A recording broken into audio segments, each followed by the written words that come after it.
नारायण और शिव, सब लोग बहुत ध्यान से सुनिएगा, इन दोनों को साथ साथ वंदन किया श्री गोस्वामी तुलसीदास जी महाराज ने। एक प्रकार से अगर हम कह दें तो इस बात में कोई अतिशयोक्ति नहीं कि श्री नारायण और शिव इन दोनों के ही अंश जब एक भूत हुए तब श्री राम अवतार हुआ।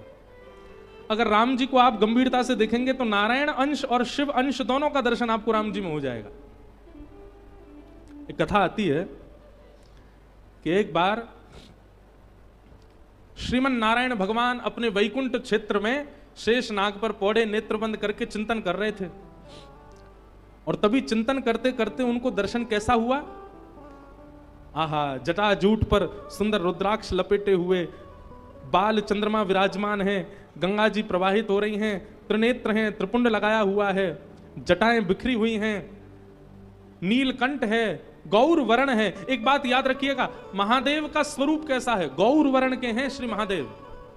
और एक जगह नहीं अनेक जगह इसका प्रमाण दिया गया। कर्पूर गौरम करुणावतारम, सामान्य गोरे भी नहीं है, कर्पूर गौरम, कपूर जैसे गोरे हैं। और यहां पे देखो, यहां पे क्या लिखे हैं, कुंद इंदु समदेह, बिल्कुल श्वेत पुष्प के भांति महादेव का स्वरूप है। ध्याये नित्यम महेशम रजत गिरिनिभम, रजत किसको कहते हैं, चांदी को, चांदी के पर्वत के समान चमकते हैं श्री महादेव। यानी कि महादेव का स्वरूप कैसा है, गोरे हैं महादेव, श्याम वर्ण, नील वर्ण, कहीं होगा उसका वर्णन आदि आदि हो तो हो, पर अगर एक बात आपकी स्थिति बताता है, अगर आप बहुत भजन करते हैं, बहुत कथा सुनते हैं, सत्संग करते हैं, तो आपका भजन, आपकी कथा, आपका सत्संग, ये कितना फल रहा है, ये आपके स्वप्न की स्थिति से पता चलेगा। किस प्रकार के स्वप्न आपको आते हैं। स्वप्न में यदि भूत दिख रहे हैं, प्रेत दिख रहे हैं, स्वप्न में यदि आपको सर्प दिख रहे हैं, सर्प में मरे हुए लोग दिख रहे हैं, स्वप्न में बिना सर वाले लोग दिख रहे हैं, तो इसका मतलब क्या है, कहीं ना कहीं क्रोध, कहीं ना कहीं काम, कहीं ना कहीं लोभ, मोह, ईर्ष्या, द्वेष, ये जितने भी संसार के विषय भोग हैं, इन सब की मात्रा आपके चित्त में बहुत ज्यादा बढ़ गई है। इसलिए स्वप्न की स्थिति में आपको दूषित दर्शन हो रहा है। आपका भजन बढ़ेगा, आपका सत्संग बढ़ेगा, तो आपको स्वप्न में या तो नाम सुनाई देगा, लीला दिखाई देगी, धाम का दर्शन होगा। हम कह रहे हैं प्रत्यक्ष ठाकुर जी ना दिखें, लेकिन धाम दिखेगा, वृंदावन दिखेगा, रामेश्वरम दिखेगा, हमारे श्री रंगनाथ भगवान दिखेंगे, गोवर्धन दिखेंगे, बद्रीनाथ दिखेंगे। प्रत्यक्ष ठाकुर जी ना दिखें, धाम दिख रहा है, इसका मतलब आपका भजन, आपका सत्संग फल रहा है। स्वप्न में धाम भी नहीं दिख रहा, लेकिन भगवत भजन करने वाला कोई वैष्णव दिखाई दे रहा है, कोई कथाकार दिखाई दे रहे हैं, कोई संत दिखाई दे रहे हैं, कोई भजनानंदी महात्मा दिखाई दे रहे हैं, तो भी समझो कि आपका भजन फल रहा है। शुभ आयुध दिखाई दे रहे हैं, ठाकुर जी का त्रिशूल दिखाई दे रहा है, महादेव का, भगवान की श्रृंगी दिखाई दे रही है, बाल कृष्ण प्रभु की वंशी दिखाई दे रही है, ये आयुध दिखाई दे रहे हैं, या भगवान के शुभ चिन्ह दिखाई दे रहे हैं, तो भी आपका भजन फल रहा है। और पीत वर्ण दिखाई दे रहा है, पीला रंग, श्याम वर्ण दिखाई दे रहा है, इन वर्णों से भी शुभ संकेत पता किया जा सकता है कि आप ठाकुर जी के भजन में रत हो चुके हो। और जहां भय हो, जहां भयभीतता का अनुभव होता हो, जहां पर वो दिखता हो जो नहीं दिखना चाहिए, यह भी आपकी मन की स्थिति बताता है कि आप कितने पानी में हो। इसलिए स्वप्न मिथ्या नहीं होते। महादेव बोले हमने तो स्वप्न में देखा कि आप हमसे मिलने आ रहे हो, भगवान बोले हमने भी देखा कि आप हमसे मिलने आ रहे हो, हमसे तो रहा नहीं का, हम भी दौड़े। महादेव बोले हमसे भी नहीं रहा, हम भी दौड़े। दोनों ने परस्पर आपस में चर्चा की। महादेव और नारायण इतना प्रेम करते हैं एक दूसरे से, तुरंत भगवान ने हाथ पकड़ा और कहा चलो थोड़ी देर मानसरोवर में क्रीड़ा करते हैं। और ठाकुर जी और महादेव दोनों मानसरोवर में गए और मानसरोवर में थोड़ी देर तैरने लगे, थोड़ी देर जल उछालने लगे, कभी कोई क्रीड़ा करें, जल क्रीड़ा दोनों करने लगे। वर्णन करते हैं कि जल क्रीड़ा करते करते करते करते करते हजारों लाखों वर्ष बीत गए, ना भूख लगी, ना प्यास लगी, ना निद्रा आई, और दोनों पृथ्वी के संचालन करता एक दूसरे के साथ क्रीड़ा में लगे हैं। ब्रह्मा जी ये लीला देख करके बोलने लगे हो गया काम, पृथ्वी का पालन संहार उत्पन्न करने वाले दोनों क्रीड़ा में व्यस्त हो गए। अब इस सृष्टि का कल्याण कैसे होगा? अच्छा, दोनों इतने तत्पर होकर के क्रीड़ा कर रहे थे कि कोई बीच में उनको रोकने जाए भी तो पहले घबरा जाए, बोले कहीं इन्होंने अगर गुस्सा में हमको देख लिया हमारा तो होगा, अब गोविंदाय नमो नमः हो जाएगा। तो महादेव ब्रह्मा जी इंद्र से कहें तुम जाओ, इंद्र कहें बोले मैं क्यों जाऊं। वरुण देव को भेज दो, वरुण देव कहें मैं क्यों जाऊं। पवन देव को भेज दो, पवन बोले मैं क्यों जाऊं। सबको अपना जीवन प्यारा। बोले इन दोनों के कार्य में विक्षेप डालने का मतलब है कि अपने जीवन से हाथ धोना। ब्रह्मा जी बोले वो सब तो ठीक है, लेकिन इन दोनों को रोका नहीं गया तो सृष्टि का पालन कैसे होगा।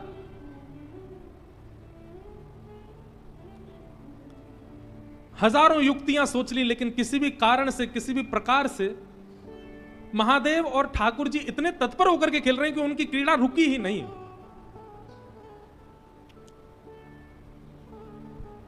तभी ब्रह्मा जी ने आवाहन किया, किनका? कपीश्वर हनुमान जी का। अनंत बलवंत श्री हनुमान जी महाराज का स्मरण किया, बोले आप ही कुछ करो, आप में बुद्धि विवेक दोनों विद्यमान है, आप ही बताओ ये कैसे रुकेंगे दोनों, इन दोनों का रुकना आवश्यक है। हनुमान जी महाराज ने जब दोनों की तत्परता को देखा तो ब्रह्मा जी से बोले खेलने दो ना, इतने आनंद में तो लग रहे हैं। बोले वो तो ठीक है, एक आध 2-4 दिन खेलें, ठीक है, लाख साल हो गए, लाखों वर्ष बीत गए, इनका खेल ही पूरा नहीं हो रहा है, अब तो इनका खेल यहीं विश्राम होना चाहिए।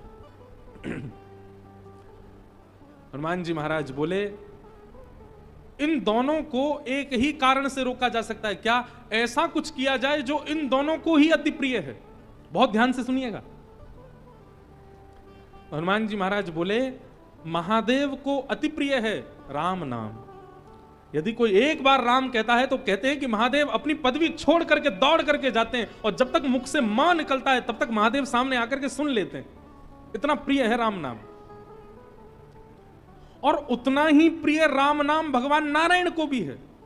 नारायण को भी राम नाम बहुत प्रिय है। सब देवता हनुमान जी के सामने बैठ करके बोले शंकर जी को राम नाम प्रिय है, ये सुनकर के तो हमको ज्यादा आश्चर्य नहीं हुआ, ये तो बात सिद्ध ही है, पर नारायण भगवान तो स्वयं राम ही है, उनको राम नाम प्रिय क्यों है?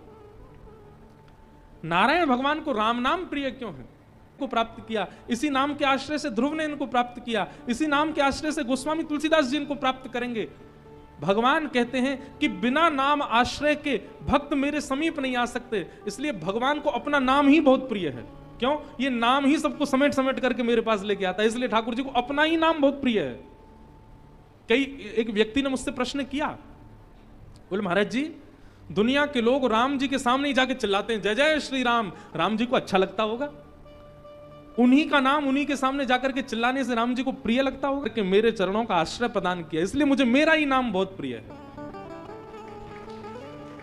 हनुमान जी महाराज बोले राम महादेव को भी प्रिय है और राम नारायण को भी प्रिय है। और तुरंत हनुमान जी महाराज ने अपने हाथ में करताल धारण करी, और करताल धारण करके श्री हनुमान जी महाराज ऊर्ध्वबाहु होकर के मान सरोवर पर राम नाम संकीर्तन करने लगे। श्री राम जय राम जय जय राम, श्री राम जय राम जय जय राम, श्री राम जय राम जय जय राम, श्री राम जय राम जय जय राम, श्री राम जय राम जय जय राम, श्री राम जय राम जय जय राम, श्री राम जय राम जय जय राम, श्री राम जय राम जय जय राम। इस प्रकृति ब्रह्मांड में सबको प्रिय लगने वाला यदि नाम कोई है तो वो है राम नाम। ये नारायण को भी प्रिय है, ये महादेव को भी प्रिय है, ये सनकादिकों को भी प्रिय है,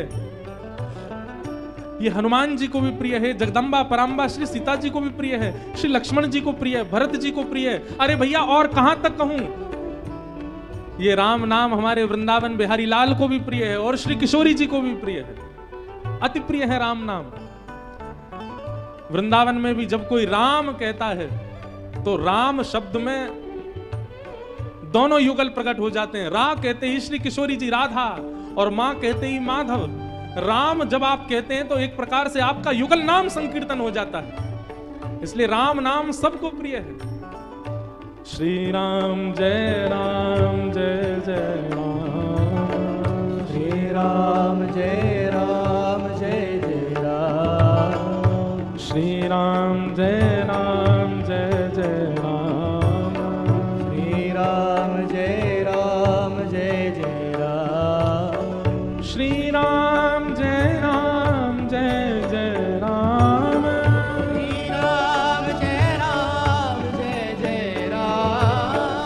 श्री राम जय राम जय जय राम।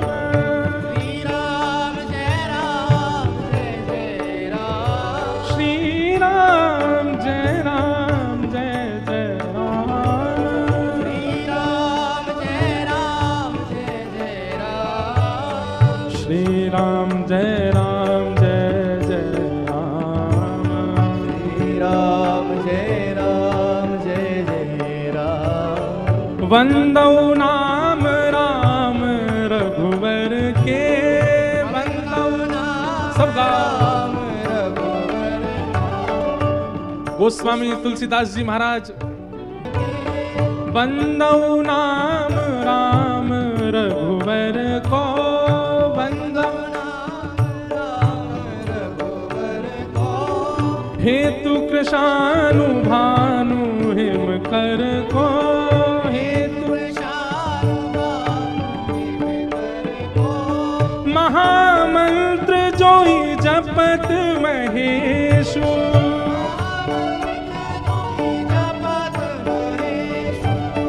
महामंत्र जोई जपत महेशु।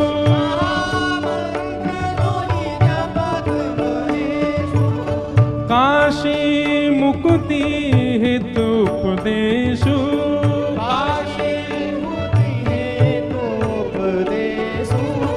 जानी आदि कवि नाम प्रताप,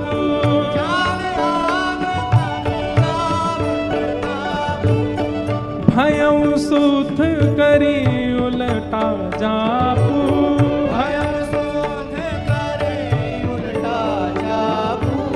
सहस नाम सम सुन शिववाणी, सहस नाम सम सुन शिववाणी। जप जय पिय संग भवानी, जप जय पिय संग भवानी। हे श्री राम जय राम जय जय राम। श्री राम जय राम जय जय राम। श्री राम जय राम जय जय राम।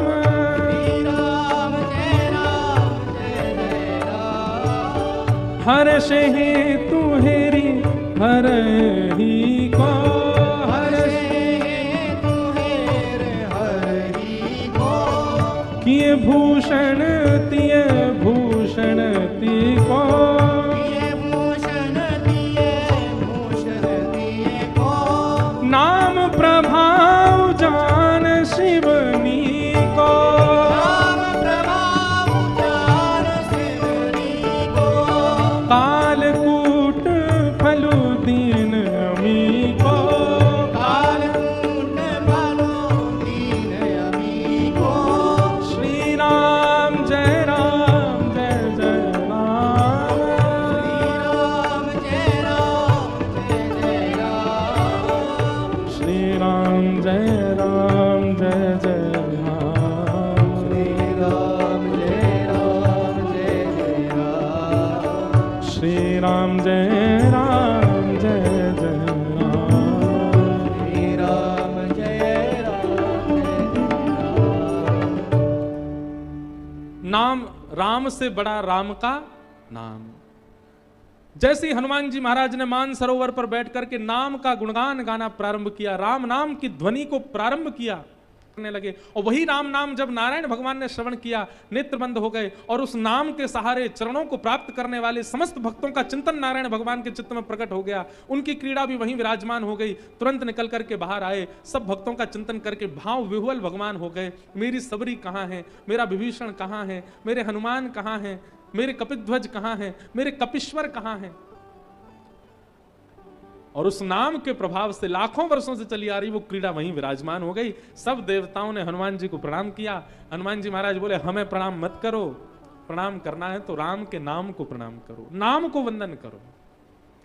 भैया सही बात तो ये है कि हम सीधे भगवान को जानना चाहते हैं, नाम का आश्रय हमने लिया नहीं है। सही बात तो यह है कि नाम का आश्रय ले लीजिए, नाम ही आपको ठाकुर जी को जना देगा। नाम में इतनी सामर्थ्य है, नाम इतना श्रेष्ठ है। तो श्री गोस्वामी तुलसीदास जी महाराज ने पहले तो नारायण को वंदन किया और नारायण के ठीक तुरंत बाद कुंद इंदु समदेह उमार मन करुणा अयन जाहि दीन पर नेह करो कृपा मर्दन मयन, महादेव को वंदन किया। और महादेव को वंदन करने के बाद, नारायण को वंदन करने के बाद, गणपति को वंदन करने के बाद फिर वंदन किनको कर रहे हैं?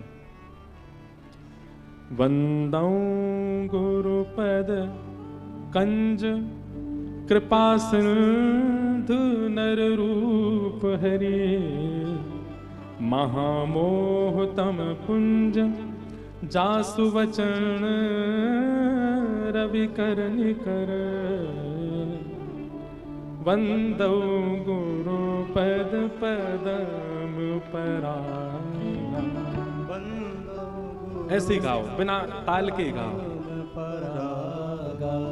सुरुचि सुवास सरस अनुरागा, सुरुचि सुवास सरस अनुरागा, अमीय सुरी मय चूरन चारु, अमीय समन सकल भवरज परिवार, समन सकल भवरज परिवार। गुरु को वंदन किया। बंधुओं, गुरु कौन है?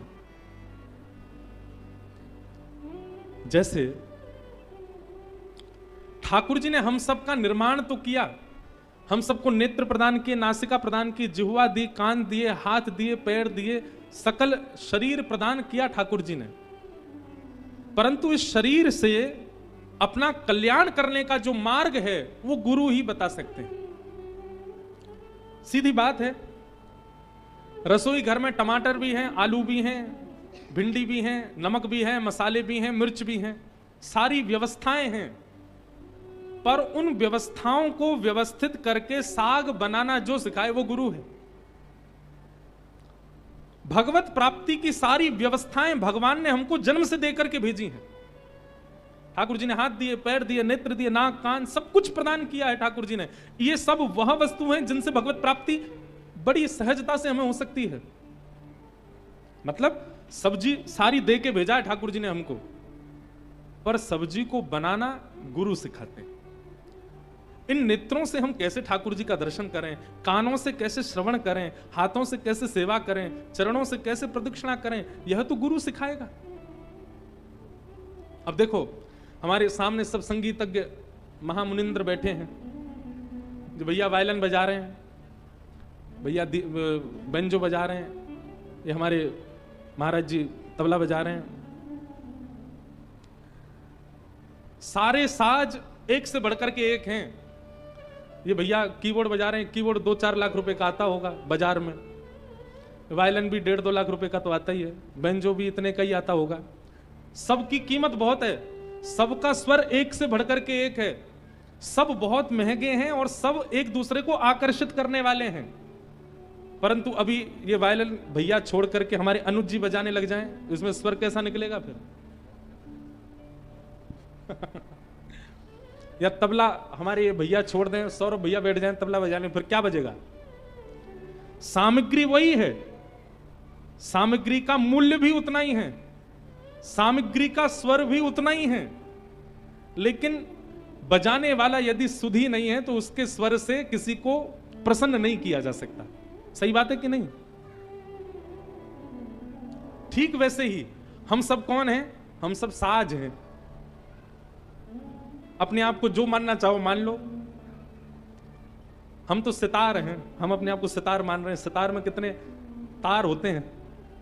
कोई वंशी है, कोई सितार है, कोई वायलिन है, कोई बेंजो है, कोई वीणा है, सब अलग अलग साज यहां पर बैठे हैं।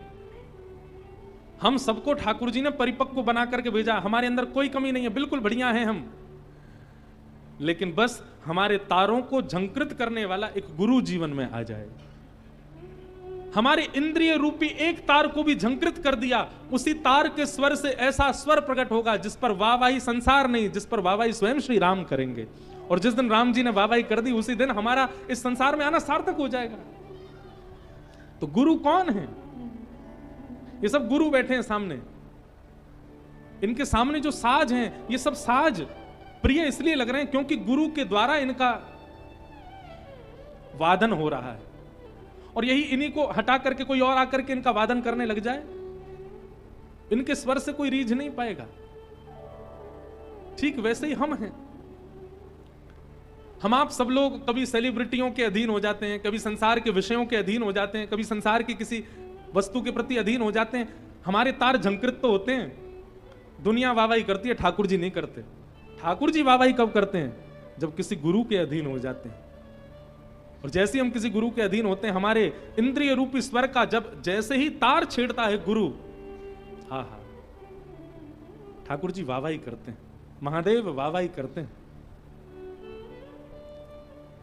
मीराबाई हमारी आपकी तरह ही थी, उनकी भी आंखें थी, उनकी भी नाक थी, उनकी भी जिह्वा थी, उनकी भी 2 भुजाएं थी, 2 पैर थे, कंठ था। हम हमारी जैसी ही थी मीराबाई, लेकिन केवल गुरु आश्रय मिल गया।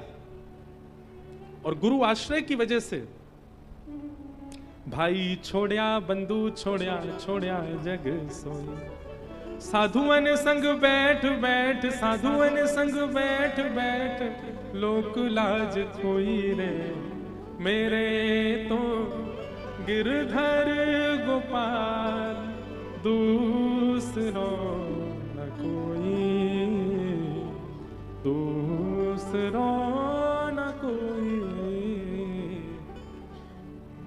और देखो एक सूरदास नामक भी हुए, उनका तो एक तार भंग था, नेत्र थे ही नहीं उनके। हम तो सारे तारों से युक्त हैं, हम जो साज हैं, पर सूरदास रूपी एक साज था, उनका तो एक तार था ही नहीं। लेकिन एक श्रेष्ठ गुरु प्राप्त हो गए तो एक तार ना होने के कारण भी जितने तार थे उन्हीं के झंकार से ही ठाकुर जी को प्रकट कर दिया, ठाकुर जी को प्रसन्न कर दिया।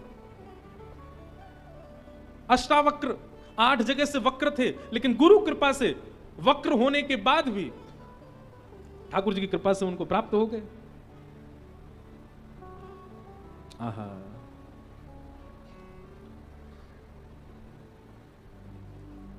श्री गुरुपद नख मणिगण ज्योति, सुमिरत दिव्य दृष्टि ही होती। एक बहुत सुंदर बात,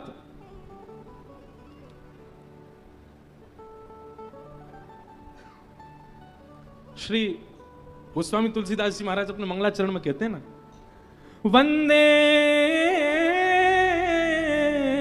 बोधमयं नित्यं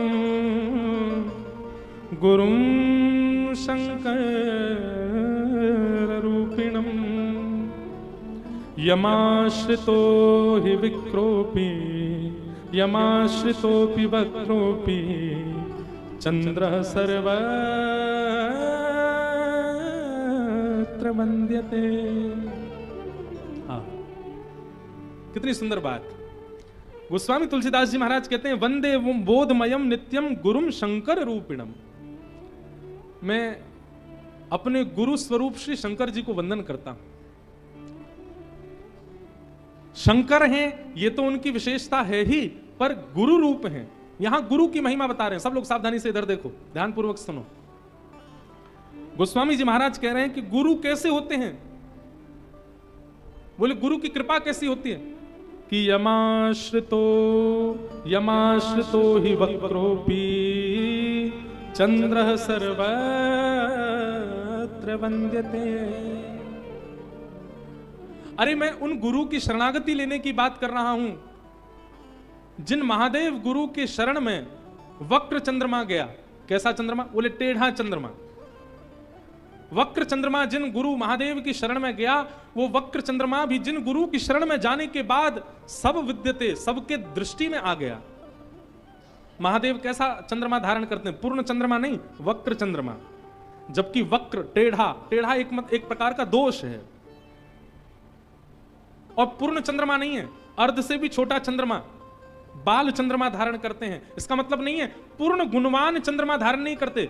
महादेव कैसा? बोले थोड़ा सा दृश्यमान चंद्रमा है, केवल थोड़ा सा गुण है उसके अंदर, उसको अपने सिर पर धारण करते हैं।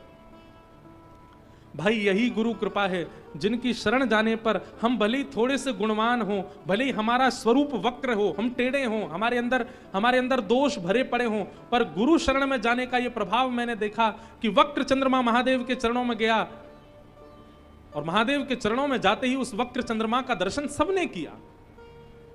वो सबके लिए पूजनीय हो गया, सबके लिए वंदनीय हो गया, सबके लिए दर्शनीय हो गया। ऐसे गुरु चरणों में मैं प्रणाम करता हूं, गुरु की मैं वंदना करता हूं। गुरु पद रज मृदु मंजुल अंजन, नयन अमीय द्रग दोष विभंजन, तेहि कर विमल विवेक विलोचन, वर्णो रामचरित भवमोचन। गोस्वामी तुलसीदास जी महाराज कह रहे हैं, मैं जिस रामचरित्र का दर्शन करके अपनी लिपिबद्ध कर रहा हूं, यह मेरे दर्शन की सामर्थ्य नहीं है। तो फिर किसी ने कहा कि हे गोस्वामी जी, आपको यह रामचरित्र कैसे दिख रहा है? गोस्वामी जी कहते हैं, गुरुपद रज मृद मंजुल अंजन, मैंने अपने गुरु की चरण रज को अंजन यानी कि काजल बना करके अपने नेत्रों में लगाया है, और गुरु कृपा से ही मुझे ऐसी दृष्टि प्राप्त हुई जिससे मैं रामचरित्र का दर्शन करके लिख पा रहा हूं। बंधुओं, गोस्वामी जी से एक बात सीखिएगा, वैसे सीखने को तो हजार बातें हैं, पर एक विशेष बात सीखिएगा। क्या? गोस्वामी जी ने संपूर्ण मानस में एक जगह भी स्वयं को श्रेय प्रदान नहीं किया राम यश लिखने में। गोस्वामी जी ने एक बार भी ऐसा नहीं किया, ऐसा नहीं कहा कि ये यश मैंने लिखा, ये यश मेरे चिंतन में आया, ये भाव मेरे द्वारा प्रस्तुत किया गया। नहीं, हर जगह गोस्वामी जी महाराज अपने गुरु की कृपा को ही श्रेष्ठ बता रहे हैं। भगवत प्राप्त व्यक्ति का यह लक्षण होता है कि वो अति विशिष्ट क्रियाओं को करने के बाद भी अपने ऊपर श्रेय नहीं लेता है। गोस्वामी जी महाराज कह रहे हैं, मेरी सामर्थ्य नहीं कि मैं लिख सकता, ये तो मेरे गुरु की कृपा है, जिन गुरु कृपा से मुझे ऐसी दृष्टि प्राप्त हुई कि मैं ठाकुर जी का यश लिख पाया हूं। तेहि करि विमल विवेक विलोचन, वर्णो रामचरित भव मोचन। और देखो एक बात और, गोस्वामी तुलसीदास जी की वाणी में एक बात आपको बहुत अच्छे रूप से देखने को मिलेगी, बहुत ध्यानपूर्वक सुनिएगा। क्या? पहली बात तो गोस्वामी जी जो कुछ भी लिखते हैं उसमें श्रेय अपना नहीं मानते हैं कि मैंने लिखा है, अपने गुरु का श्रेय मानते हैं। और गोस्वामी जी की वाणी में दूसरी बात जो आपको देखने को मिलेगी वो यह कि गोस्वामी जी जो कुछ भी लिखते हैं इतने विश्वास से लिख रहे हैं कि मैं जो लिख रहा हूं इससे भव मोचन, इससे संसार का कल्याण होगा ही होगा।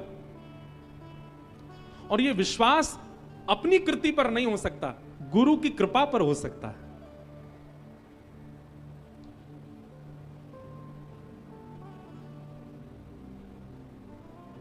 जो कोई ले तुम्हारी शरणा, तुम रक्षक काहू को डरना।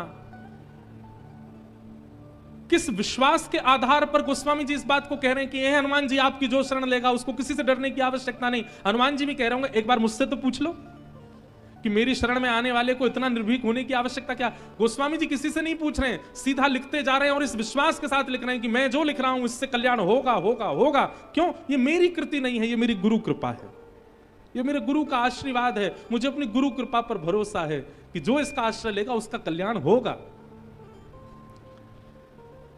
तो गोस्वामी जी की वाणी में दो बातें आपको बार बार देखने को मिलेंगी। पहला तो अपने आप को श्रेय नहीं देते, अपने गुरु को श्रेय प्रदान करते हैं। और दूसरी बात, जो भी लिखते हैं इतने विश्वास के साथ लिखते हैं कि इससे कल्याण होगा ही होगा। तेहि कर विमल विवेक विलोचन, वर्णौ रामचरित भव मोचन। संसार को विषय भोगों से मुक्त करने वाला मैं रामचरित्र लिख रहा हूं, किसकी कृपा से? गुरुपद रज मृदु मंजुल अंजन, नयन अमीय द्रग दोष विभंजन। भैया एक बात याद रखिएगा,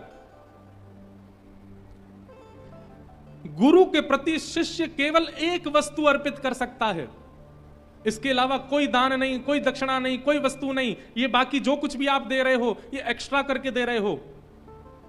मूल दक्षिणा जो गुरु के चरणों में शिष्य को अर्पित करनी चाहिए वो केवल एक है, और वो क्या है? विश्वास। जिस दिन आप अपने गुरु के आश्रित हो जाते हैं, गुरु आश्रित होने का मतलब होता है कि पूर्ण विश्वास, भरोसा, ये विश्वास दृढ़ चित्त में आ जाए, अब मेरा कल्याण होगा, अब मुझे कल्याण होने से मुझे कोई, हम तो एक बात कहेंगे, जिस दिन आपने गुरु आश्रय लिया उसी दिन इतना विश्वास चित्त में प्रकट हो जाए कि अब मेरे कल्याण में वादा है ही नहीं, इतना विश्वास यदि आपके चित्त में आ गया तो गुरु कृपा आपको परिलक्षित होती हुई प्रत्यक्ष दिखने लग जाएगी। क्षमा करें, आपने गुरु आश्रय लिया और उसके बाद भी आपके मन में कहीं ना कहीं संशय है, पता नहीं मेरा कल्याण होगा कि नहीं, मेरी सदगति होगी कि नहीं, तो आप गुरु आश्रय में होकर के भी अपना कल्याण नहीं कर पाओगे। सूरदास जी महाराज कह रहे हैं, भरोसो दृढ़ इन चरणन केरो, भरोसो दृढ़ इन चरणन केरो, भरोसो दृढ़ इन चरणन केरो, भरोसो दृढ़ इन चरणन केरो। श्री वल्लभ नख चंद्र छटा बिन, श्री वल्लभ नख चंद्र छटा बिन, सब जग माही अंधेरो। सब जग माही। ठाकुर जी का केवल गुरु के प्रति विश्वास, शिष्य का शिष्यत्व केवल इतना है कि अपने गुरु को केवल विश्वास रूपी दक्षिणा प्रदान कर दे। गुरु चाहे जैसे भी हों, यदि गुरु पदवी पर बैठे हैं और शिष्य अपना विश्वास अर्पित करता है, तो गुरु शब्द का दायित्व ठाकुर जी निभाते हैं फिर, और ठाकुर जी उसकी बेड़ा पार करने का पूरा संकल्प हाथ में लेते हैं, बस उसका विश्वास ना डगमगाए। वो कल रात्रि अनुज जी आप एक कथा सुना रहे थे, कौन से महात्मा थे वो? हैं? मूलदास। ये रात में हमको एक कथा सुना रहे थे मूलदास महात्मा की। एक मूलदास नाम के महात्मा थे, गुजरात में राजकोट के राजा उनके शिष्य थे। राजा ने मूलदास जी से गुरु दीक्षा ग्रहण कर ली, लेकिन विश्वास अर्पित नहीं किया अपने गुरु को। बहुत ध्यानपूर्वक सुनिएगा। एक दिन उस नगर में एक घटना घटी। क्या घटना घटी कि श्री मूलदास संत के पास में एक अबला नारी आई और रुदन कर रही थी। मूलदास जी ने पूछा, तुम रो क्यों रही हो, क्या बात है? तो उसने कहा कि इस नगर के एक अत्यंत धनवान सेठ ने मेरे साथ रमण किया और मुझे गर्भवती कर दिया, परंतु अब वो मुझे अस्वीकार कर रहा है, अब वो मुझे स्वीकार नहीं कर रहा है, और क्योंकि वो बहुत धनवान है तो पूरा नगर उसके पक्ष में है, लेकिन मैं कहां जाऊं? मेरे पास केवल एक ही रास्ता है कि मैं अपने प्राणों का त्याग कर दूं, स्वयं भी मर जाऊं और अपने गर्भ के बालक को भी मार दूं।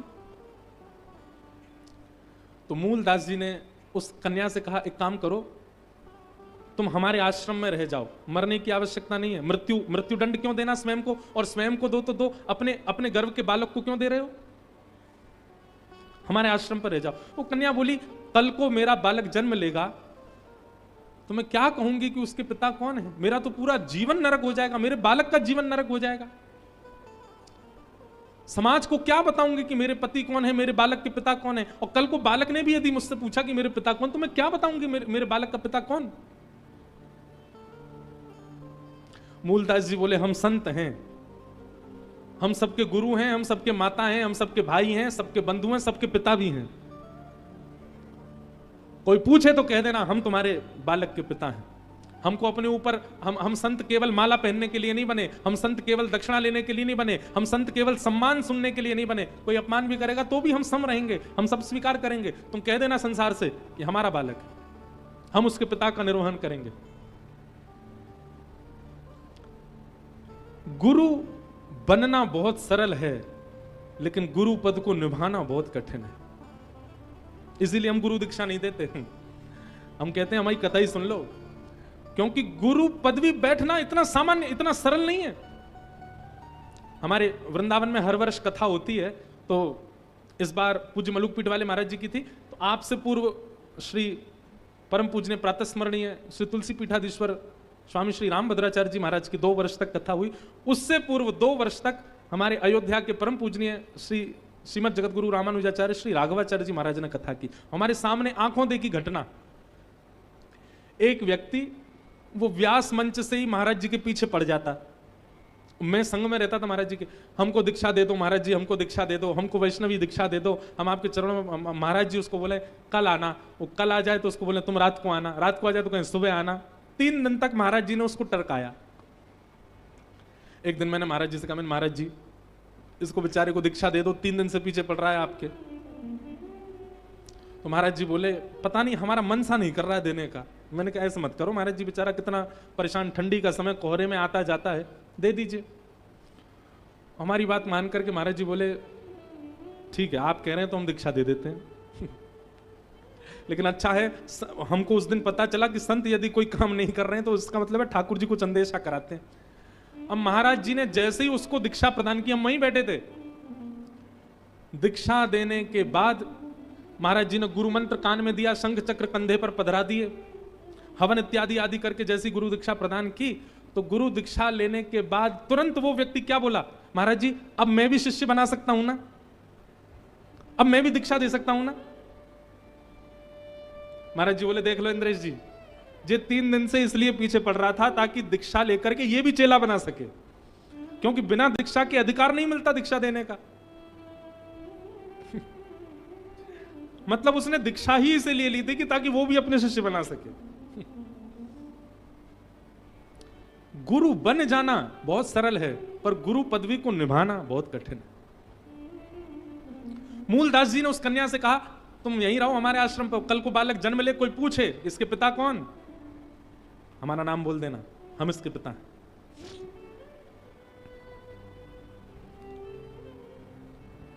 उस कन्या ने बालक को जन्म दिया, और जन्म लेने के बाद हवा की तरह पूरे नगर में बात फैल गई कि मूलदास महात्मा ने अपना सारा धर्म भ्रष्ट कर दिया, और सन्यासी विरक्त होने के बाद भी एक बालक के पिता बन गए। आश्रम से कई शिष्य छोड़ छोड़ करके चले गए, बोले हमारे गुरुजी पद भ्रष्ट हो गए। और ये खबर जब राजा को पता चली कि हमारे गुरुजी ने ऐसा ऐसा कृत्य किया है, अब कोई भी वास्तविकता नहीं जानता है, केवल सुनी हुई बात को मान करके सबने अपनी गुरु पदवी का, गुरु स्थिति का त्याग कर दिया। यहां तक कि राजा ने भी अपनी कंठी तोड़ करके नदी में प्रवाहित कर दी, बोले भैया हम तो गलत फंस गए ऐसे गुरु के चक्कर में, अब गुरु बदलेंगे। राजा ने दूसरे गुरु जी बना लिए, गुरु त्याग कर दिया। मूलदास जी महाराज को एक दिन पता चला कि सब दुनिया अब विमुख हो गई, मूलदास जी के सारे शिष्य भी छोड़ छोड़ के चले गए। मूलदास जी को इससे कोई प्रभाव नहीं पड़ा, संत को कभी प्रभाव नहीं पड़ता। क्षमा कीजिएगा, जिस गुरु को, जिस संत को केवल सम्मान अच्छा लगता है, और कभी यदि किंचित अपमान हो जाए तो वो आग बबूला हो जाए, तो उनके संतत्व में कुछ तो कमी है। जो सब स्थिति में सम रहे उसी को तो संत कहते हैं।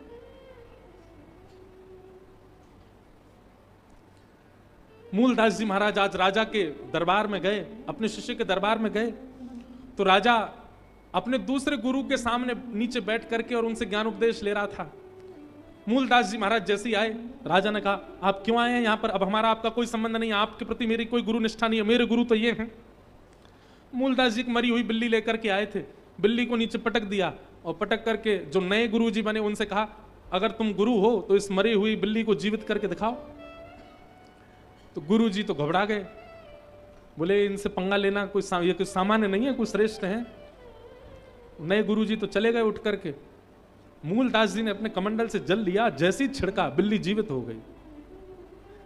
देख करके राजा भयभीत हो गया। बोले गुरुदेव मुझसे अपराध हो गया। बोले अपराध तुमसे उसी दिन हो गया था जिस दिन तुमने गुरु दीक्षा ली थी। क्यों? क्योंकि तुमने बिन विश्वास गुरु दीक्षा ली थी। घटनाक्रम क्या हुआ उसको जाने बिना तुमने कंठी तोड़ दी, उसको जाने बिना तुमने गुरु अपने शिष्य पद से त्याग कर दिया। इससे गुरु का कुछ नहीं बिगड़ता, पर शिष्य को नरक जाना पड़ता है अगर वो अपना विश्वास प्रकट ना करे गुरु के प्रति। भैया देखो,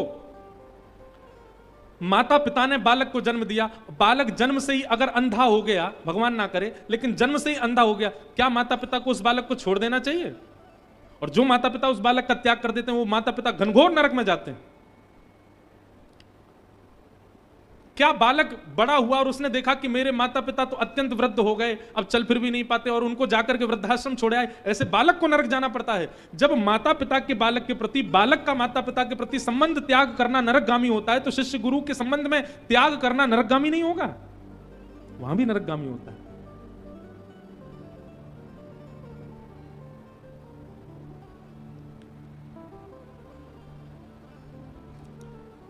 इसलिए श्री गोस्वामी जी महाराज गुरु वंदना कर रहे हैं।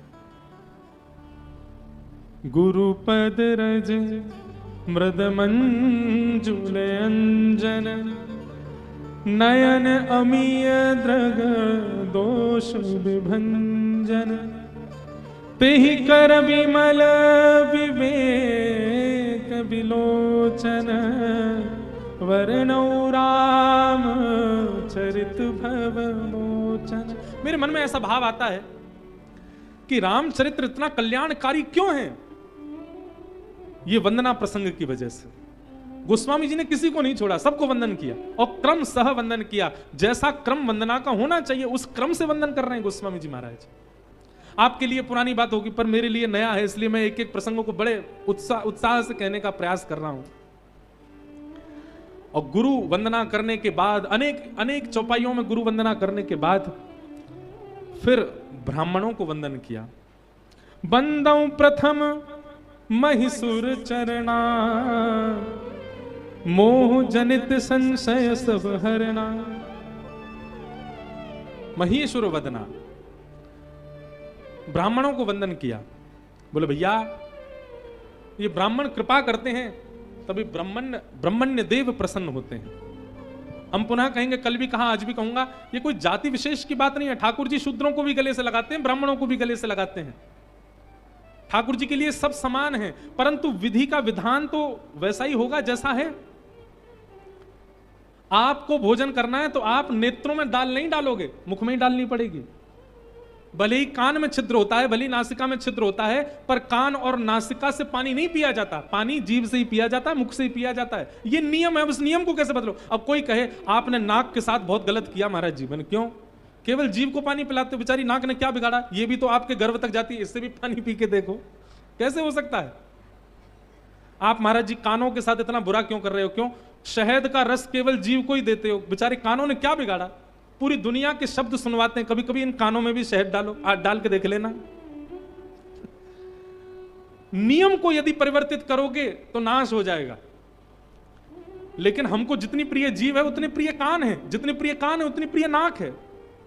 प्रिय सब है, पर सबका एक नियोजन है, सबकी एक व्यवस्था है। ठीक वैसे ही वर्णाश्रम एक व्यवस्था है, वो व्यवस्था बनी रहे। पर ठाकुर जी को कोई ज्यादा प्रिय कोई कम प्रिय ऐसा नहीं, सब प्रिय हैं, समप्रिय हैं। और कभी कभी एक बात कह दूं तो ब्राह्मणों पर कृपा ठाकुर जी थोड़ी कम करते हैं, अन्यों पर ठाकुर जी की कृपा कुछ ज्यादा ही होती है। और ठाकुर जी को ब्राह्मण इतने ही प्रिय होते तो सारे अवतार ब्राह्मण ही होते। ठाकुर जी क्षत्रिय बन के आते हैं। अरे क्षत्रिय बनना, वर्णाश्रम में आना, ये तो फिर भी हम लोगों की सोच होती है। ठाकुर जी तो वो बन जाते हैं जो कभी हम सोच नहीं सकते। हम ठाकुर जी से प्रार्थना करेंगे, हे ठाकुर जी 84 लाख योनियों में हमको कभी मत भटकाना, या तो पुनर्जन्म देना नहीं मुक्ति दे देना, और पुनर्जन्म दो तो मानव ही बनाना और किसी योनि में मत बनाना। पर ठाकुर जी तो सूकर भी बन के आ जाते हैं, ठाकुर जी तो कुकर भी बन के आ जाते हैं, ठाकुर जी तो मत्स्य बन के भी आ जाते हैं। ठाकुर जी के लिए वर्णाश्रम और ठाकुर जी के लिए इस प्रकार की स्थितियां ये कोई विशेष नहीं है, पर व्यवस्था है। इसलिए गोस्वामी जी ने ब्राह्मणों को वंदन किया। मैं ब्राह्मणों को वंदन करता हूं। और ब्राह्मणों को वंदन करने के बाद साधु चरित शुभ चरित कपासु निरस विशद गुण मय फल जासु जो सही दुख पर छिद्र दुरावा वंदनीय जही जग जस पावा। संतों को प्रणाम किया। साधु चरित शुभ चरित कपासु।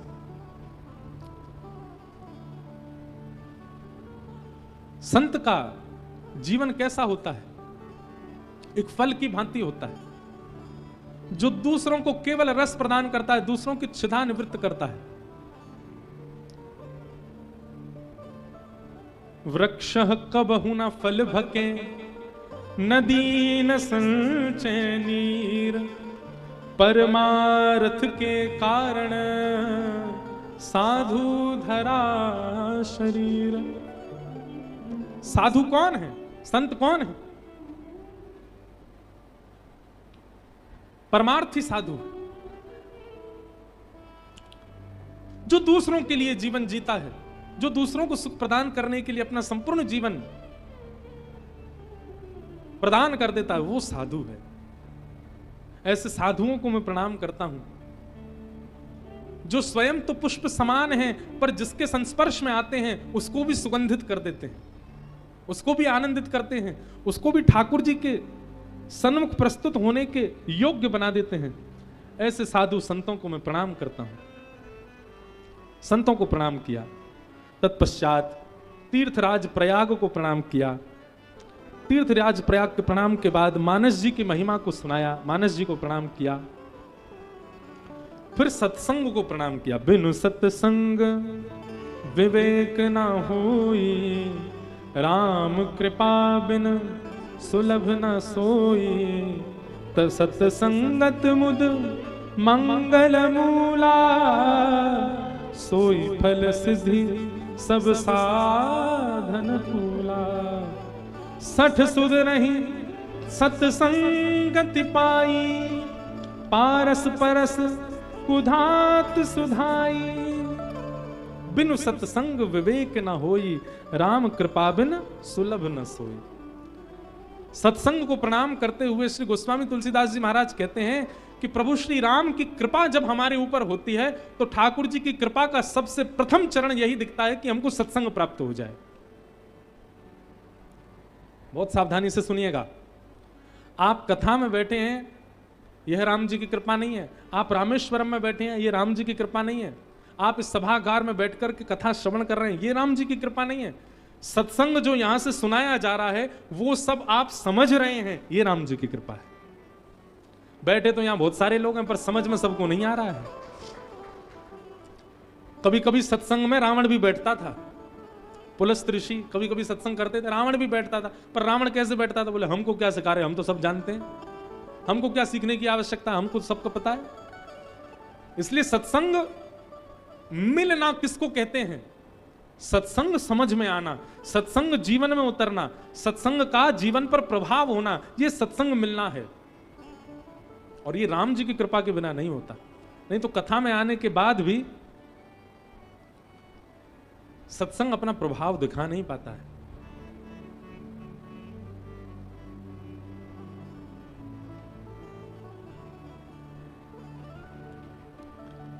अरे कोई पीवे कोई पीवे,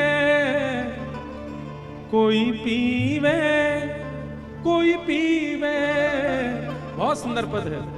ओ कोई पीवे संत सुजान, नाम रस मीठा रे, नाम रस मीठा, नाम रस मीठा रे, नाम रस मीठा रे। ये नाम रस क्या है?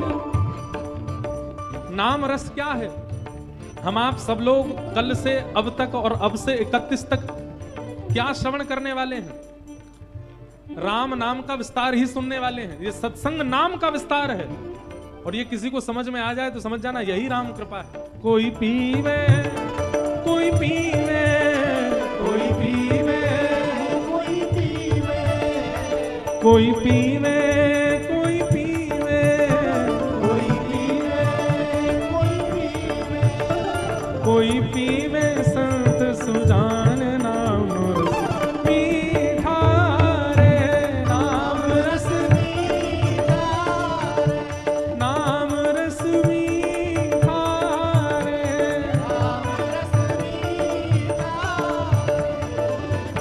कोई पीवे हाँ कोई पीवे कोई पीवे कोई पीवे कोई पीवे कोई पीवे कोई पीवे कोई पीवे संत सुजान नाम रस मीठा रे नाम रस मीठा नाम रस मीठा रे नाम रस मीठा किसने पिया राजवंश की रानी पी गई एक बूंद इस रस का भैया रे एक बूंद इस रस का भैया रे एक बूंद इस रस का आधी रात महल तज चल दी रहा न मनवा बस का भैया रे राना मनवा बस का भैया रे राना मनवा बस का ए गिरधर की दीवानी मीरा गिरधर की दीवानी मीरा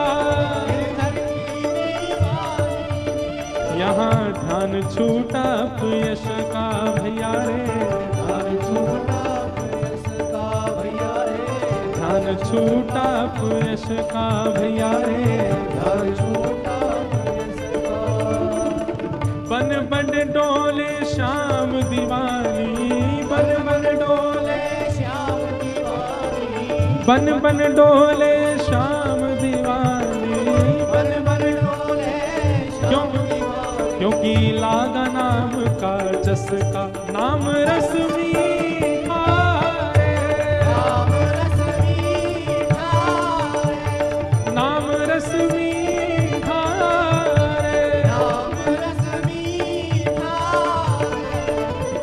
कोई पीवे कोई पीवे कोई पीवे कोई कोई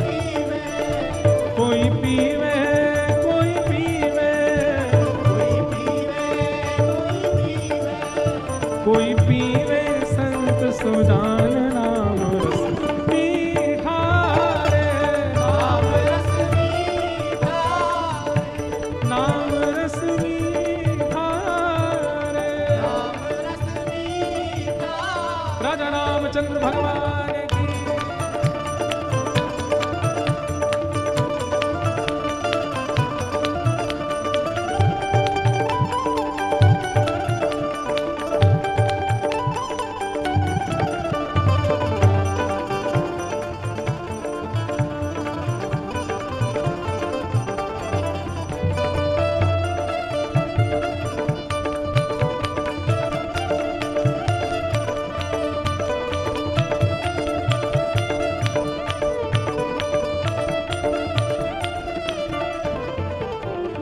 नामदेव रस पिया रे अनुपम सफल बना ली काया भैया रे सफल बना ली पाया भैया रे सफल बना ली पाया नरसी का एक तारा कैसे हे नरसी का एक तारा कैसे जगतपति को भाया भैया रे जगतपति को भाया भैया रे जगतपति को भाया तुलसी सूर पिले मधुमाते तुलसी सूर पिले मधुमाते तुलसी सूर पिले मधुमाते रोम रोम रस छाया भैया रे रोम रोम रस छाया भैया रे रोम रोम रस छाया भैया रे रोम रोम रस छाया हे भर भर पी गई शाम दीवानी भर भर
सत्संग विवेक न होई, राम कृपा बिन सुलभ न सोई, राम कृपा बिन सुलभ न सोई। सत्संगत मुद मंगल मूला, सोई फल सिद्धि सब साधन फूला, सोई फल सिद्धि सब साधन फूला, राम कृपा बिन सुलभ न सोई।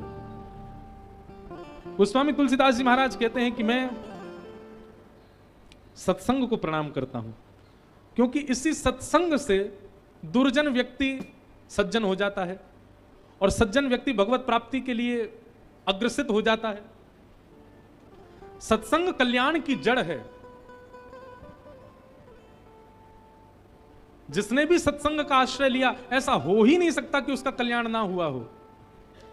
भाई देखो, किसी भी स्थान, किसी भी ट्रस्ट, किसी भी जगह से जुड़ने से पहले आपको उसके प्रति विश्वास जगाना पड़ता है।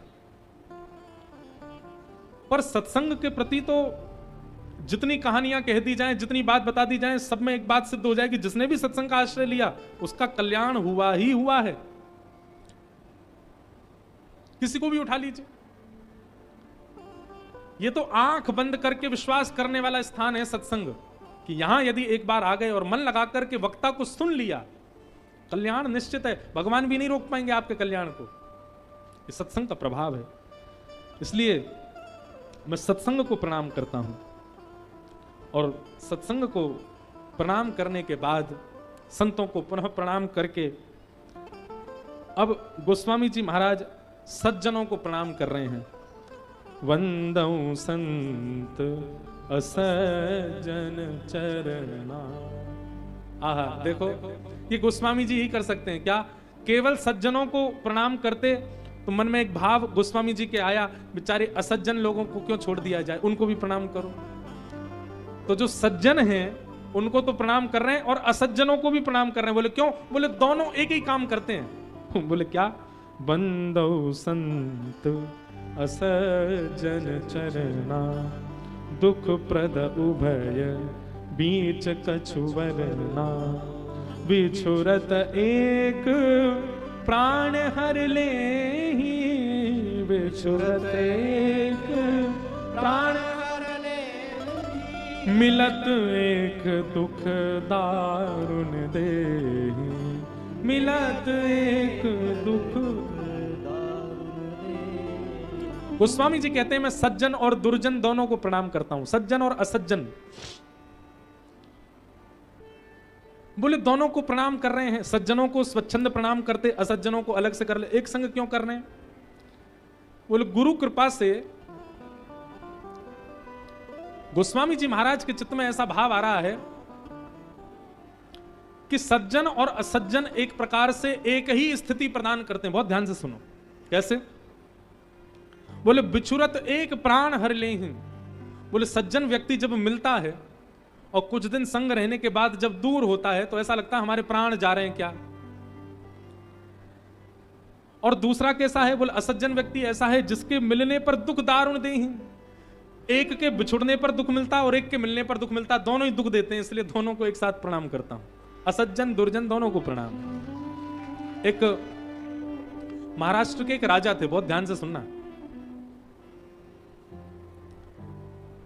उन राजा ने अपनी सीमा पर सैनिक बैठा रखे थे।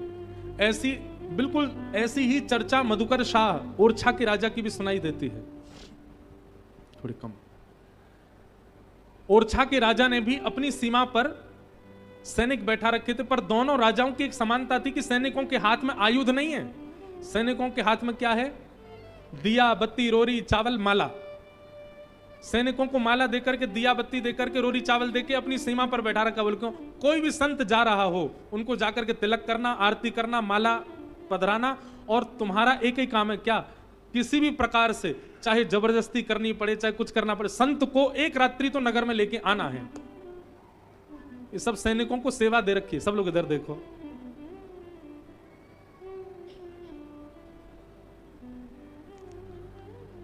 तो महाराष्ट्र के एक राजा थे।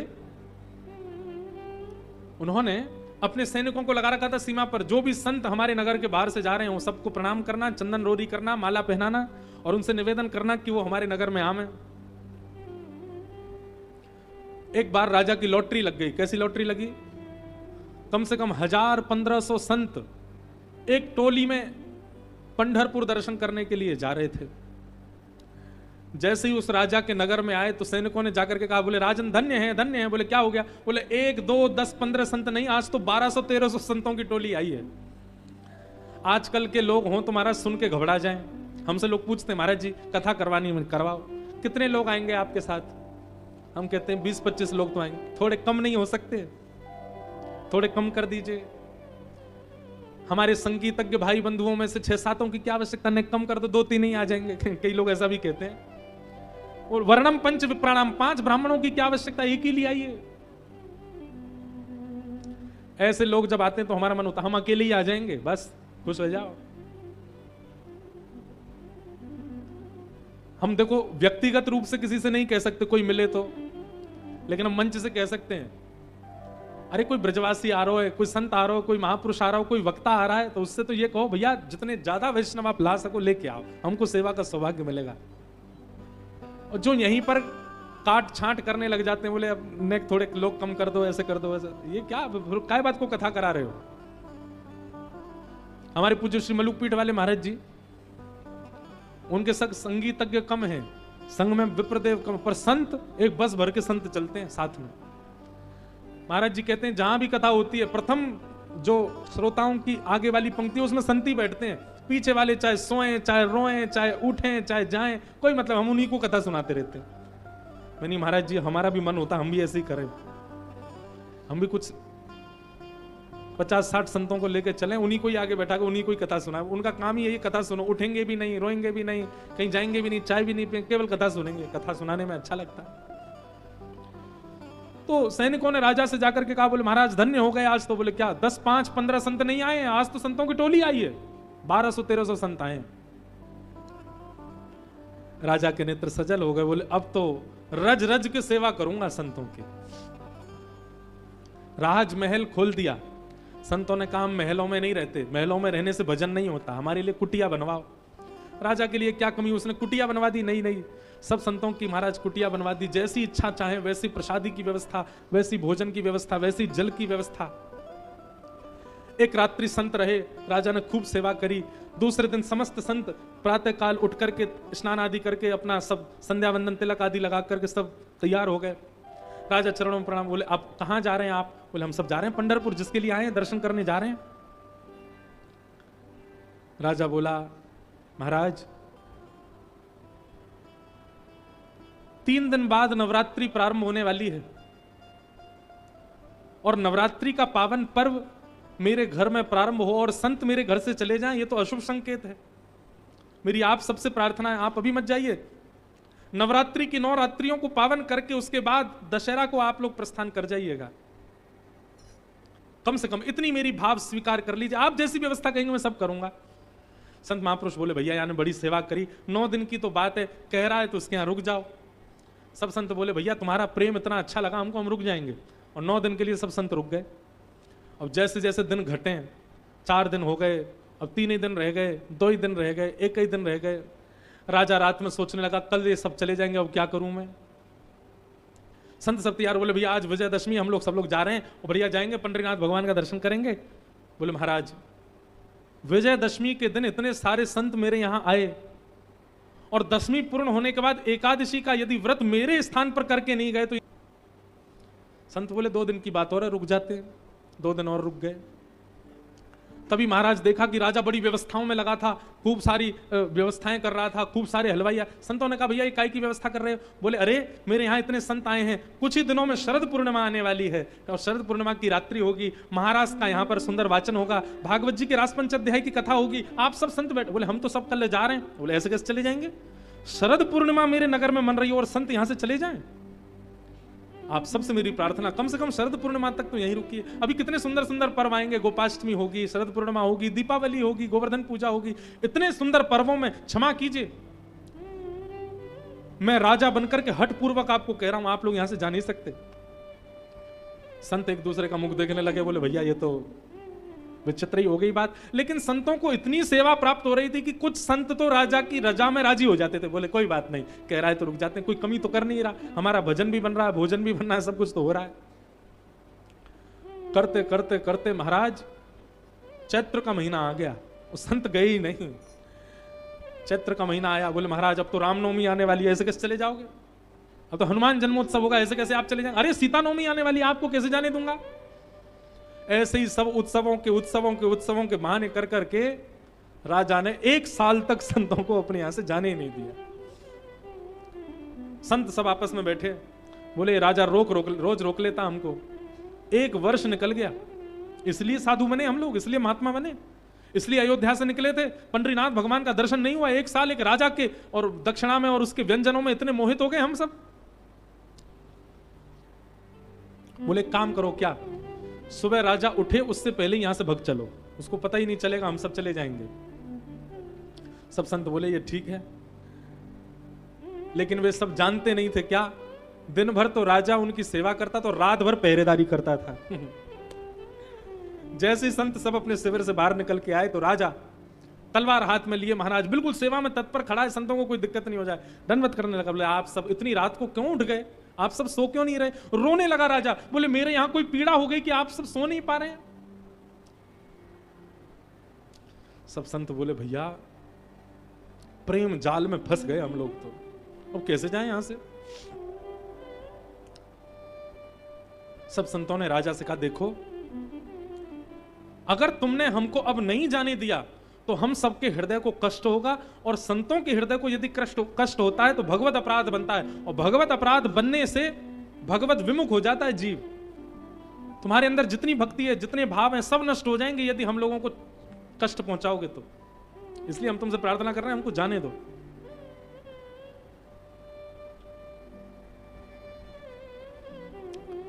संत जैसे ही जाने लगे, अब देखो इसके आगे की कथा जो ना थोड़ी अटपटी है, इसलिए आप सब लोग उसके प्रति कोई अविश्वास या फिर उस कथा के प्रति कुछ ऐसी भावना मत रखना कि ये ऐसा नहीं करना चाहिए। पर जिन लोगों के लिए संत श्रेष्ठ हैं वो कुछ भी कर सकते हैं। राजा को इतना दुखी देख करके रानी ने मन में विचार किया कि अब संत जैसे ही हमारे नगर को छोड़ के जाएंगे तो संतों के जाते ही राजा अपने प्राण त्याग देंगे। रानी को यह बात पता थी, बोले ये होगा ही होगा, और मेरे पति के प्राण जाते ही मेरा बालक तो अभी छोटा सा है, 6-7 महीने का है, राज्य गद्दी पर अभी बैठेगा नहीं, और इस राज्य गद्दी पर कोई राजा नहीं होगा तो भाइयों में, परिवार के लोगों में कलेश होगा, कलह होगा, और राजा की और भी पत्नियां हैं, वे पत्नियां भी कोई ना कोई षड्यंत्र करके मेरे बालक को मार देंगी कि कैसे भी करके ये बालक जीवित रहा तो यही राजा बनेगा, और मेरे बालक की मृत्यु हो जाएगी, मेरे बालक की मृत्यु होगी तो मैं भी जीवित नहीं रह पाऊंगी। तो उस रानी ने क्या किया, ये सब उसने केवल विचार किया कि संतों के जाति राजा मरेंगे, राजा के मरते ही कलेश होगा, कलेश होते ही विवाद होगा, विवाद होते ही मेरे बालक को मार दिया जाएगा, भाई भाई आपस में लड़ेंगे राज्य गद्दी पर बैठने के लिए। अब हमारे राज्य में घनघोर नाश के बादल छा जाएंगे। उसने मन में विचार किया कि नाश के बादल ना देखने पड़े, जो काम बाद में होना है वो पहले ही हो जाए। है तो अटपटी बात, पर उसने ऐसा किया। क्या किया? अपने 6 महीने के बालक को विष दे दिया। बोले इस बालक का कल कोई और वध कर दे, उससे अच्छा मैं ही इसका आज वध कर देती हूं, क्योंकि अब ये होना है। संत तो जाएंगे और संतों के जाते ही मेरे पति मरेंगे, तो मृत्यु होनी है, और उसमें मुझे सती होना है, और मैं यदि बालक छोड़ के सती हो गई तो मेरे बालक का तो बहुत बुरा हो जाएगा, इसलिए पहले ही अपने बालक को विष दे दिया। प्रातःकाल संत जैसे ही नगर छोड़ करके जाने को तैयार हुए, महाराज पूरे महल में मातम बन रहा था, सब रो रहे थे। संतों ने सेवकों से पूछा क्या बात है, ये महल में इतना रुदन क्यों हो रहा है? तब एक सेवक ने सत्य बताया, बोले आप सब जाएंगे, आप सबके जाते ही राजा प्राण त्यागेंगे, राजा के साथ रानी सती होगी, उनका 6 महीने का बालक रह जाएगा, पूरा नगर उसके प्रति विवाद करेगा, कोई उसको मार भी सकता है। इस विचार को करके रानी ने उसको कल रात्रि विष दे दिया। संत बोले बाप रे, हमारे जाने की वजह से ये सब हो रहा है यहां पे। संत सब उस राजा के सामने गए, अपने बालक को गोद में लेकर के रो रहा था, लेकिन तब भी कह रहा था मुझे अपने पुत्र की मृत्यु का इतना शोक नहीं है, पर आप सब आज चले जाएंगे तो मैं जीवित कैसे रहूंगा। सब संतों ने जाकर के राजा से कहा, राजन तुम्हारा प्रेम देख करके, तुम्हारी निष्ठा देख करके, तुम्हारा सेवा देख करके तो हम आनंदित हो ही गए हैं, पर तुम्हारा ये अटूट विश्वास जो संत चरणों के प्रति है, ये देख करके हमें ऐसा लगता है यदि आज हम तुम्हारा राज्य छोड़ के कहीं तीर्थ में गए तो भगवान हमको क्षमा नहीं करेंगे। इसलिए हमारे लिए यही पंढरपुर है, यही अयोध्या है, यही वृंदावन है, यही काशी है, यही अयोध्या है, हमारे लिए सारे तीर्थ तुम्हारा राज्य भवन ही है। आज हम यहीं अपने अखंड धूना लगाते हैं, यहीं चिमटा गाड़ करके बैठ रहे हैं। आज के बाद तुम्हारे इस राज्य को छोड़ करके बाकी संत कहीं भी विचरण करें, पर हम जो संत पहले दिन से यहाँ हैं, हम कहीं नहीं जाएंगे, हम यहीं रहेंगे। तीर्थ चाहे तो तीर्थ चल के यहाँ आ जाएं, हम तीर्थ के पास नहीं जाएंगे। और संतों ने एक राजा की सेवा से अखंड व्रत धारण कर लिया उस राजा के नगर में रहने का। जैसे ही सबने अपने चिमटा गाड़ लिए और वहीं धूनी रमा करके बैठ गए, उसी धूनी की राख ले जाकर के रानी की गोद में मृतक बालक के माथे से जैसे ही लगाई, सब संतों ने अपने कमंडल से जल लिया और कहा, हे ठाकुर जी, हमने अपने जीवन में जितना भी नाम जप किया है, इस नाम जप से हमारा राजा, हमारा सेवक, इसका बालक जीवित हो जाए। और जैसे ही उस बालक के ऊपर जल छोड़ा, वो बालक जीवित हो गया।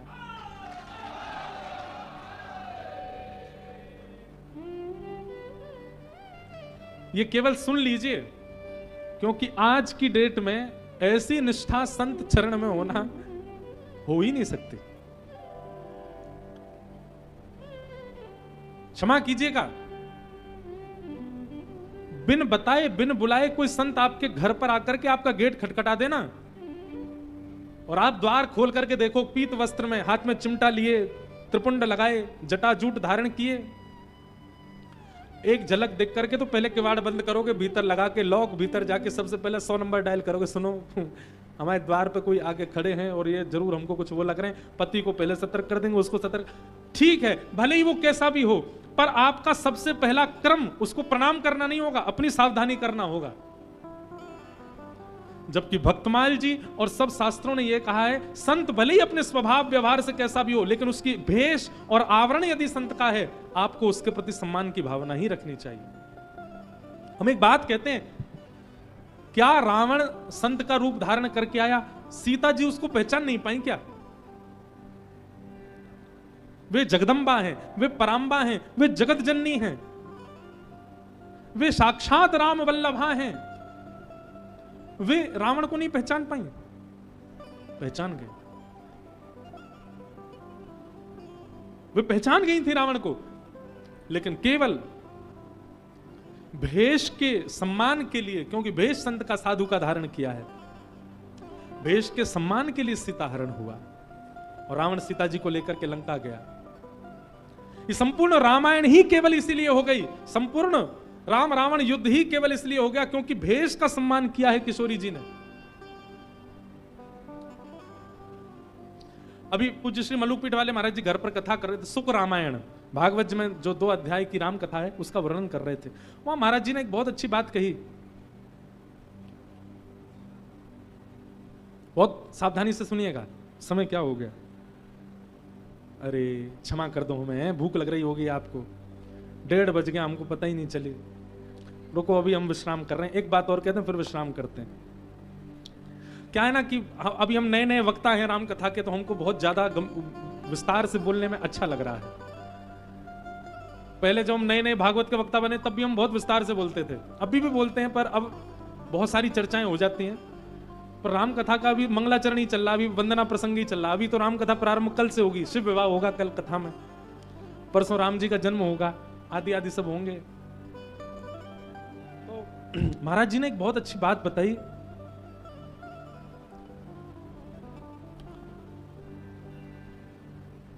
प्रभु श्री राम को सुग्रीव ने बता दिया था कि मैंने देखा था कि रावण विमान में लेकर के माता जी को लेकर गया और उनके ये आयुध हमको मिले हैं। ये कंफर्म नहीं था कि माता जी सीता जी दिखी, नहीं, ये आयुध हैं, आप बताओ। और आयुधों को देख करके लक्ष्मण जी पहचान गए, चरणों के आयुध देख करके कि ये तो भाभी के ही आयुध हैं, आदि आदि सबको कथा पता है। इसका मतलब क्या है? राम जी को ये पता लग चुका था कि सीता जी रावण के पास लंका में है। राम जी को उसी समय निकल जाना चाहिए था लंका की ओर। क्यों बैठे किष्किंधा में? क्यों बैठे हैं? सुग्रीव से पूछ रहे हैं बताओ क्या करना चाहिए, कैसे सीता जी की खोज करी जाए, कैसे पता किया जाए कहां मिलेंगे क्या नहीं होगा। और ठीक है, मान लीजिए कि उन्होंने वानर सेना को भेजा, दिशाएं परिवर्तित करके दक्षिण की ओर जब सुग्रीव जामवंत जी आदि गए और वहां से हनुमान जी लंका गए, ये सब क्रियाएं इतनी आवश्यक नहीं थी। राम जी स्वयं जाते वानरों के साथ में, स्वयं क्यों बैठे हैं किष्किंधा में? यहां पर कहीं ना कहीं यह भाव प्रकट हो जाता है कि क्या प्रिया जी को प्राप्त करने के लिए राम जी व्याकुलता का केवल अभिनय कर रहे हैं? कहां तो वन में रुदन कर रहे थे, हे सीते तुम कहां हो, हे मृगनयनी तुम कहां हो। और जब पता चल गया कि रावण हरण करके लेके गया है, तो किष्किंधा में आराम से बैठे हैं। एक बार भी उठ करके बानरों की एक टोली के साथ ही राम जी चले जाते तो भी यह बात प्रकट हो जाती कि हाँ, राम जी बड़े बड़े व्याकुल थे सीता जी के लिए, कि रुके नहीं किष्किंधा में, चल दिए, आराम से बैठे हैं। बानरों को भेज दिया, जाओ ढूंढ करके आओ, कहां मिलेंगी फिर हम चलेंगे। इतनी प्रतीक्षा, प्रेम में इतनी प्रतीक्षा का समय नहीं दिया जाता। प्रेम जिस जगह होता है वहां तो तत्पर होकर स्वयं जाया जाता है। जैसे प्रेम का प्रसंग जब होता है हमारे परिवार में भी, तो हम क्या कहते हैं, बाकी के काम तुम सब करो, ये काम तो मैं खुद करूंगा, मैं खुद देखूंगा। प्रेम जहां होता है वहां स्वयं प्रस्तुत हुआ जाता है। हमारे यहाँ महाराज जी आ रहे हैं एयरपोर्ट लेने, बाकी सबका एयरपोर्ट मैं जाऊंगा महाराज जी को लेने, कोई काम बिगड़े तो बिगड़े। अब ये बात अलग भाव से है कि हम प्रेम प्रकट करते हैं उनकी ओर।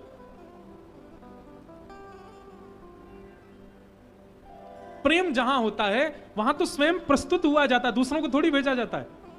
और यहां राम जी कह रहे हैं कि हनुमान जी आदि सब बानर तुम लोग जाओ, जाकर के जिस दिशा में सीता जी की खोज मिले फिर बताना, फिर जाएंगे। ये प्रेम का स्वरूप नहीं है। राम जी ने ऐसा क्यों किया? महाराज जी ने बहुत सुंदर वर्णन किया। बोले इस बात का उत्तर मिलता है जब हनुमान जी लौट करके आए। हनुमान जी जब अशोक वाटिका गए और अशोक वाटिका जाकर के सीता जी की सुध ले ली, और जैसे ही वापस आने लगे तो सीता जी हनुमान जी से कहती हैं, हनुमान आप जाकर के श्री लक्ष्मण जी के चरणों में मेरा प्रणाम निवेदित करना, लक्ष्मण भैया को मेरा प्रणाम करना, राम जी को भी करना पर लक्ष्मण सहित प्रणाम करना। वो तो भाभी हैं, भाभी देवर के प्रति प्रणाम की भावना कैसे रख सकती है? परंतु कहीं ना कहीं ये बात अब यहां इस प्रकार उद्घटित होती है कि सीता जी ने लक्ष्मण जी की आज्ञा नहीं मानी। और लक्ष्मण जी कौन हैं? लक्ष्मण जी आचार्य हैं, लक्ष्मण जी गुरु हैं। और गुरु आज्ञा, आचार्य आज्ञा ना मानने का ही प्रतिफल हुआ कि रावण ने उनका हरण किया और हरण करके उनको लेके गए। गुरु आज्ञा ना मानना एक प्रकार का गुरु अपराध होता है, और वह गुरु अपराध अभी भी सीता जी के ऊपर लगा हुआ है। क्यों? क्योंकि लक्ष्मण जी की आज्ञा उन्होंने नहीं मानी थी। लेकिन जैसे ही हनुमान जी से किशोरी जी ने कहा कि आप जाकर के लक्ष्मण जी को मेरा प्रणाम निवेदित करना, हनुमान जी जैसे ही लौट करके आए और जैसे ही किष्किंधा पहुंचे, आते ही हनुमान जी ने सबसे पहले लक्ष्मण को जैसे ही प्रणाम किया, लक्ष्मण जी को प्रणाम करते देख राम जी समझ गए कि यह प्रणाम हनुमान नहीं सीता जी कर रही हैं। अपने द्वारा किए गए गुरु अपराध का बोध सीता जी को हो गया है। उसी समय ठाकुर जी ने अपने धनुष बाण उठा लिए, और जैसे ही सीता जी गुरु अपराध से, उनको कोई अपराध नहीं, ये सब लीला हमको समझाने के लिए है। गुरु अपराध से जैसे ही सीता जी विमुख हुई हैं, गुरु अपराध जैसे ही उनका प्रणाम करते ही समाप्त हुआ, ठाकुर जी तुरंत निकल पड़े लंका की ओर। अब लेने के लिए जाएंगे। क्यों?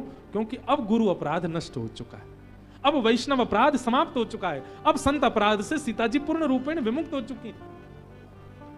नहीं तो इतने दिनों तक भ्रमण करते रहना, कभी सुग्रीव से मीटिंग करो, कभी बाली वध कर दो, कभी ये करो, कभी वो करो, ये सब क्यों कर रहे हैं? क्योंकि एक बार सीता जी लक्ष्मण जी के प्रति जो उनका अपराध बन गया है, उनकी आज्ञा ना मानना, इस अपराध से पहले वो विमुक्त हों। और जब गुरु अपराध से पूर्णतः विमुक्त हुई हैं सीता जी, तुरंत राम जी निकल पड़े और इसी रामेश्वरम में आकर के लिंग थाप विधिवत करी पूजा, शिव समान मोहि प्रिय नहीं दूजा, और निकल पड़े सेतु बंद बनाकर। फिर तो महाराज रुके ही नहीं राम जी, सीधे चलते चले गए। कहां समुद्र पर रोष कर दिया, धनुष बाण चढ़ा दिया। अब इतने उत्सुक हो गए कि अब तो सीता जी को लेके ही आना है। क्यों? क्योंकि अपराध विमुक्त हो गई सीता जी। और जब तक अपराध लगा हुआ था तब तक राम जी शांति से बैठे थे किष्किंधा में। अभी कितनी सूक्ष्म बात है। देव पुरुषों पर, देव नारियों पर कोई अपराध लगता नहीं है। ये सब हमको सिखाने के लिए है। भैया इससे एक बात सिद्ध होती है, मैं 28 वर्ष की आयु में हूं, कोई यहाँ 40 वर्ष का बैठा, कोई 50 वर्ष का बैठा, कोई 60 वर्ष का बैठा है, अब तक भजन करते हुए राम जी हमारी ओर नहीं आए हैं। इसका मतलब क्या है? कोई ना कोई वैष्णव अपराध तो हमसे बना हुआ है। राम ये कई लोगों को ये प्रसंग बहुत बहुत बोरिंग लग जाता है कई बार, कि इतनी वंदना कर रहे हैं, कभी संतों को प्रणाम कर, कभी सज्जनों को प्रणाम कर, कभी दूर, क्योंकि ये प्रणाम ही वैष्णव अपराध से निकाल सकता है। इसलिए इतनी वंदना प्रसंग में समय लगा रहे हैं गोस्वामी जी, ताकि वंदना कर करके सबको प्रणाम करके अगर कोई किंचित अपराध भी मेरे चित्त में होगा वो अपराध नष्ट हो जाएगा, और अपराध नष्ट होते ही श्री राम राघव जी का मुझे दर्शन हो जाएगा। इसलिए इतना वंदना प्रसंग विस्तृत कर रहे हैं गोस्वामी जी, किसी को नहीं छोड़ा इन्होंने।